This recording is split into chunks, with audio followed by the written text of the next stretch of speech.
খেলা খবর ফুটবল। এখনই আন্তর্জাতিক ফুটবলকে বিদায় বলার কোনো ইচ্ছে নেই এমিলিয়ানো মার্তিনেজের। তবে আর্জেন্টিনা আগামী বিশ্বকাপ জিতলে তরুণদের জায়গা ছেড়ে দিতে অবশ্যই অবসরে চলে যাবেন।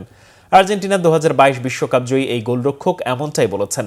আর্জেন্টিনা 2022 বিশ্বকাপ জয়ে যে কয়জন ফুটবলারের গুরুত্বপূর্ণ অবদান ছিল তাদের মধ্যে একজন এমিলিয়ানো মার্তিনেজ। ফাইনাল ম্যাচেও গ্লাভস হাতে গোলবারের সামনে দুর্দান্ত পারফর্ম করেছেন। দলকে শিরোপা জেতানোর পাশাপাশি আসরে সেরা গোলরক্ষকের পুরস্কারও জেতেন। বয়স এখন 32 চলছে। বয়স আর পারফরমেন্স বিবেচনায় বলা যায় আরও বেশ কিছুদিন তাকে আর্জেন্টিনা জার্সিতে দেখা যাবে। তবে তা নির্ভর করছে আন্তর্জাতিক ক্যারিয়ার ও দলের সাফল্যের ওপর। আর্জেন্টিনা জার্সিতে আরেকটি বিশ্বকাপ জিততে পারলেই অবসর নেবেন। এক সাক্ষাৎকারে মার্তিনেজ বলেন, দল যদি টানা 2 বিশ্বকাপ জিততে পারে তাহলে আর দেরি নয়, জাতীয় দল থেকে অবসর নিয়ে ফেলবেন। অবশ্য টানা 2 বার বিশ্বকাপ জেতার আশা করেন না মার্তিনেজ। জন্মের পর আর্জেন্টিনাকে একবারে বিশ্বকাপ জিততে দেখা এবং তাতে অবদান রাখতে পারা এই গোলরক্ষক আরও বলেন, আরেকবার সেটা করা গেলে দারুণ খুশি হবেন, আবার উদযাপন করবেন, কিন্তু আগেরটার মতো কিছুতেই হবে না।